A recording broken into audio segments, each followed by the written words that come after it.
व्यवहार में लाए बिना केवल अध्ययन करते रहना भोजन को पचाए बिना खाने के समान है। जैसे पहले खाया हुआ भोजन यदि पच जाए तो भूख लगती है और पहले खाया हुआ भोजन ना पचे तो भूख नहीं लगती। वैसे ही यदि हमने जो सुना है पढ़ा है उसके ऊपर यदि हमने निर्णय लिया है और व्यवहार में भी उसको यथाशक्ति लाए हैं तो ये एक प्रकार से हमने खाए हुए भोजन को पचा लिया है और उससे फिर और जानने की रुचि जिज्ञासा उत्पन्न होगी। सिद्धांतों को जब जीवन में नहीं लाया जाता, जो आदर्श की बातें सुनी जाती है पढ़ी जाती है उनको जब व्यवहार में नहीं लाया जाता तो बताया कि उससे मानसिक अपच रोग हो जाता है, फिर अध्ययन में भी रुचि समाप्त हो जाती है, पढ़ना पढ़ाना सब छूट जाता है।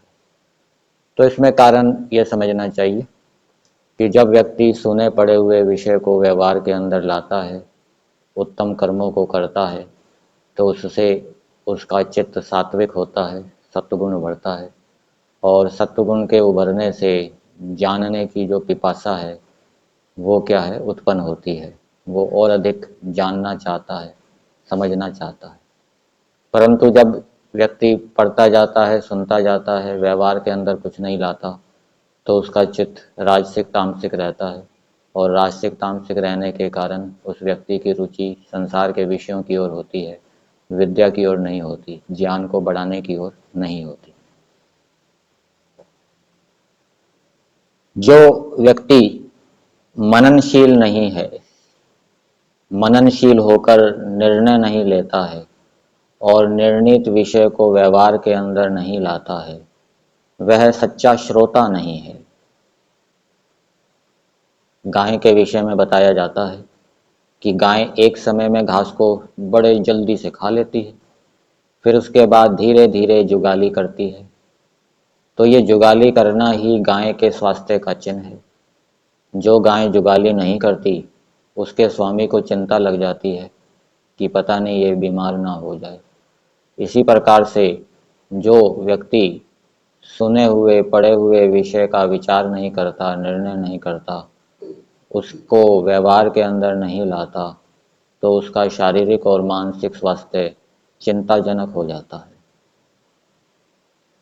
ज्ञान का मान तभी है, ज्ञान का सम्मान तभी है, विद्या का सम्मान तभी है जब उसे व्यवहार में लाया जाए। यदि ज्ञान को विद्या को हम व्यवहार के अंदर नहीं ला रहे तो ये विद्या का तिरस्कार करना है और विद्या का तिरस्कार करना ईश्वर का तिरस्कार करना है। और जो विद्या का तिरस्कार करता है उसे आगे विद्या प्राप्ति के अवसर नहीं मिलते। इसलिए यजुर्वेद के मंत्र के अंदर बताया, असूर्या नाम ते लोका अंधेन तमसा वृता। वो ऐसे लोकांतरों में जाता है जहाँ अविद्या अंधकार होता है, कोई ज्ञान का प्रकाश नहीं होता। सत्यार्थ प्रकाश के तीसरे समोल्लास में भी मनुस्मृति के 2 श्लोक दिए हैं इस विषय में। आचारः परमो धर्मः श्रुति उक्तः समार्ता एव च तस्मात् अस्मिन् सदा युक्तो नित्यम स्यात् आत्मवान द्विजः।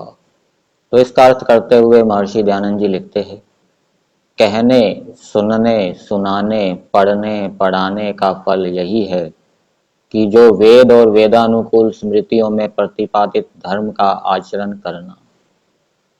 तो यहाँ लिखा कहने सुनने आदि का फल यह है, यहाँ फल का अर्थ प्रयोजन समझना चाहिए, उद्देश्य समझना चाहिए।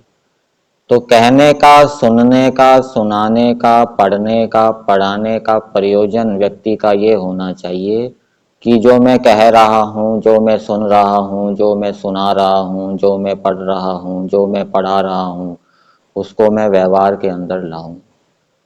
यदि व्यवहार में लाने के प्रयोजन के बिना व्यक्ति कह सुना रहा है, तो उसका प्रयोजन या तो ये हो सकता है धन कमाने के लिए, सम्मान प्राप्त करने के लिए वो कह रहा है, सुन रहा है, सुना रहा है, धन प्राप्त करने के लिए पढ़ रहा है, पढ़ा रहा है, या लौकिक कामनाओं की पूर्ति के लिए पढ़ रहा है, पढ़ा रहा है।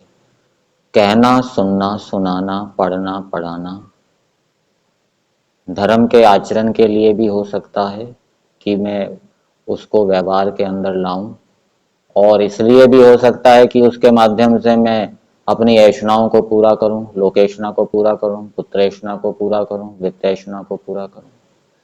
तो जो व्यक्ति उत्तम बातों को व्यवहार में लाने के उद्देश्य से, प्रयोजन से उनके विषय में सुनता है, सुनाता है, पढ़ता है, पढ़ाता है, तो उसका जो प्रयोजन है वो वेदानुकूल है। कुछ व्यक्तियों का प्रयोजन लौकिक ऐषणाओं की पूर्ति होता है। उन लौकिक ऐषणाओं की पूर्ति के लिए वो कहते हैं, सुनते हैं, सुनाते हैं, पढ़ते हैं, पढ़ाते हैं। और कुछ व्यक्तियों का प्रयोजन सुनी पड़ी बातों को व्यवहार में लाने के लिए होता है। वो कहते, सुनते, सुनाते, पढ़ते, पढ़ाते इसलिए है कि वो जो बातें कही जा रही है, सुनी जा रही है, वो व्यवहार के अंदर आ जाए, उनके विषय में जो संशय है दूर हो जाए, निर्णय हो जाए। तो ये भिन्न भिन्न प्रयोजन क्यों होते हैं, उसका कारण क्या है? तो वहां पर भी ये कारण समझ में आता है। मनुस्मृति के अंदर एक श्लोक दिया है, अर्थ कामेषु असक्ता नाम धर्म ज्ञानम विधीयते, धर्म जिज्ञासमाना नाम परमाणम परमम श्रुति। तो जो धन के लोभ में है, विषयों में आसक्त है, ऐसा व्यक्ति पढ़ेगा, पढ़ाएगा तो वो धन के लिए पढ़ेगा, अपनी विषयासक्ति को पूरा करने के लिए पढ़ेगा, ऐषणाओं को पूरा करने के लिए पढ़ेगा। परंतु जिसमें विषयों के प्रति आसक्ति नहीं है, धन के प्रति लोभ नहीं है, उसके अंदर धर्म को जानने की इच्छा होगी, उसके अंदर धर्म को व्यवहार में लाने की इच्छा होगी, ऐसा व्यक्ति जो कहेगा, सुनेगा, पढ़ेगा, पढ़ाएगा, उसका प्रयोजन क्या होगा? उसको मैं व्यवहार के अंदर लाऊं। तो ये हमारा प्रयोजन बने। हमारा, हम जो कहते हैं, सुनते हैं, पढ़ते हैं, पढ़ाते हैं, इन क्रियाओं का प्रयोजन हमारा इनको व्यवहार में लाना हो, वो बने, उसके लिए हमें विषयासक्ति को हटाना पड़ेगा, धन के लोभ को हटाना पड़ेगा। तो ये जब हट जाएंगे तो प्रयोजन भी, ये लौकिक प्रयोजन हट जाएंगे, फिर उत्तम बातों को व्यवहार में लाना हमारा प्रयोजन हो जाएगा।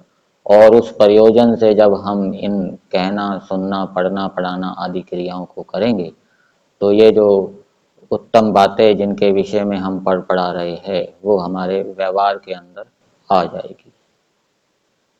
तो सार ये है, वेदों का संदेश ये है कि मनुष्य जो पढ़ते पढ़ाते हैं, उनके पीछे उनका प्रयोजन ये होना चाहिए कि जिस विषय को हम पढ़ पढ़ा रहे हैं, सुना रहे हैं, उस विषय में हम संशय रहित हो जाएं, तत्व ज्ञान से युक्त हो जाएं, और वो विषय हमारे व्यवहार के अंदर आ जाए।